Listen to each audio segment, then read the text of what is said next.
Going into his fight against Fabio Wardley, Joseph Parker was widely recognized as the most deserving challenger to the undisputed heavyweight champion, Alexander Usyk, and for very good reason. Parker was on the best winning streak in the division short of Usyk himself. On the other hand, this was a huge step up for Wardley, who despite being undefeated, had never competed against an elite top heavyweight. Parker was the rightful favorite going in, but Wardley's game-changing power was always going to make him a live underdog. It wound up being a sensational battle, a terrific fight for heavyweight boxing, and it's amazing how one fight has the potential to shake up the entire heavyweight landscape, and that's exactly what happened here.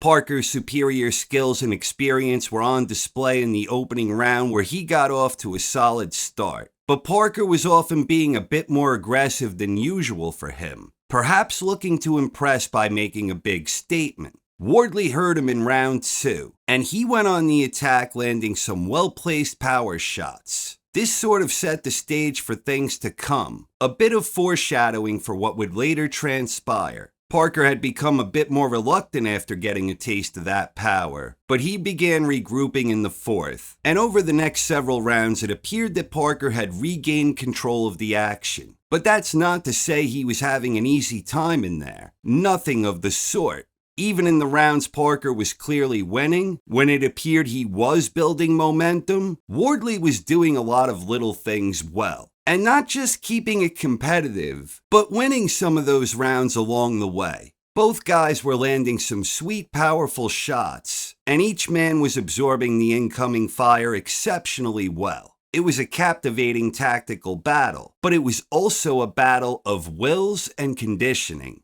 No matter how much Parker dished out, Wardley never looked discouraged or became deterred. And whenever Wardley was having his moments, Parker proved durable and remained focused. The action was terrific throughout this tactical war where both men were giving it all they had.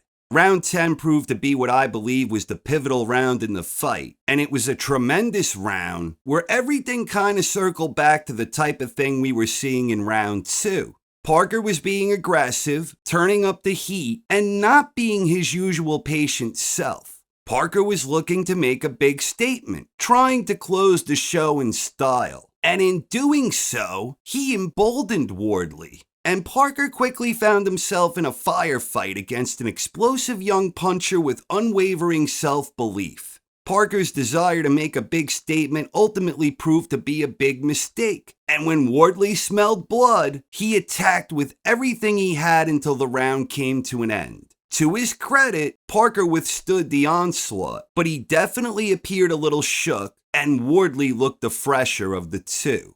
With less than 2 minutes left in the 11th, Wardley had Parker hurt again, and again he unloaded ferociously. Parker was doing everything in his power, using every survival trick of the trade he could to try and dodge and defend, but he never grabbed hold of Wardley to slow his roll. Wardley was savagely swinging away with both hands, and a lot of it was getting through, and Parker was not firing back. With the referee closely looking on, Parker eventually did try to fire back, but then Wardley drilled him with another big right. Parker retreated back to the ropes, and a few punches later, the fight was waved off by referee Howard Foster. The fight was over, and it was an 11th round stoppage for Fabio Wardley. A lot of fans have been complaining about the stoppage, saying it was premature, some calling it a so-called British stoppage, and a lot of people are upset that Parker wasn't given the chance to go out on his shield.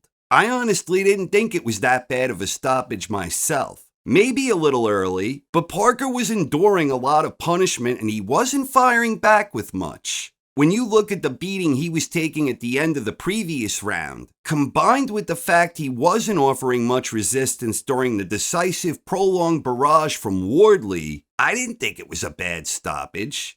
To be sure, Foster does have a track record and reputation of sometimes stopping fights prematurely, but I really didn't think that Parker was offering enough resistance to call it a bad stoppage. Not at all. I thought Parker looked mentally defeated when it was waved off, and he didn't really seem to protest the ref's decision much. Maybe he could have let Parker go on a bit longer. But either way, I thought it was impressive stuff from Wardley. He proved, yet again, that I ain't exactly Quasimodo over here, and that I don't know shit about boxing.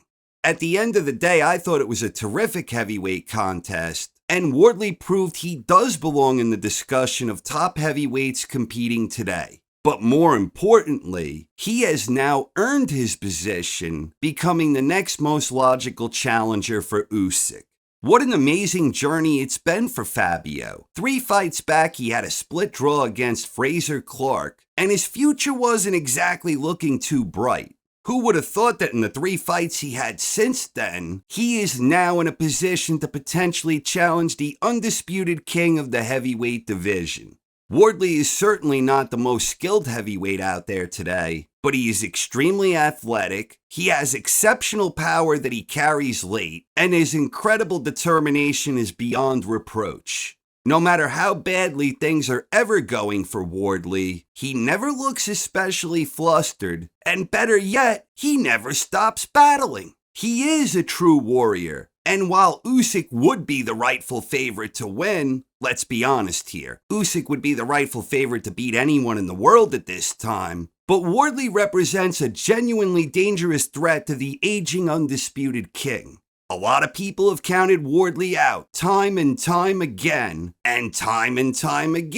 he has silenced his critics, myself included. I picked against Wardley in each of his last 2 fights, but he won both of them in dramatic fashion. Incidentally, Justice Hooney ain't looking so bad right now, and I always thought those writing him off were doing so prematurely.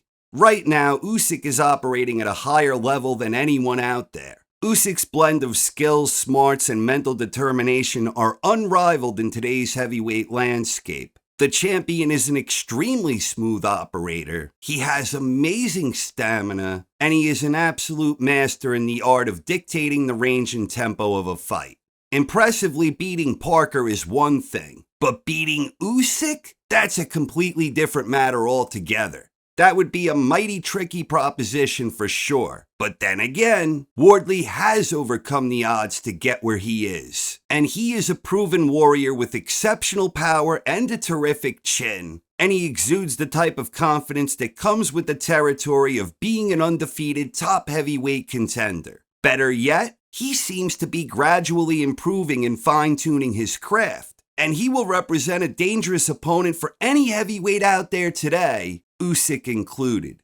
Beating a grandmaster like Usyk is no easy feat. A mighty tall order indeed. I am not sure if Wardley has what it takes to beat him, but I sure am looking forward to the possibility of finding out. Bring it on. Alexander Usyk versus Fabio Wardley for undisputed heavyweight supremacy.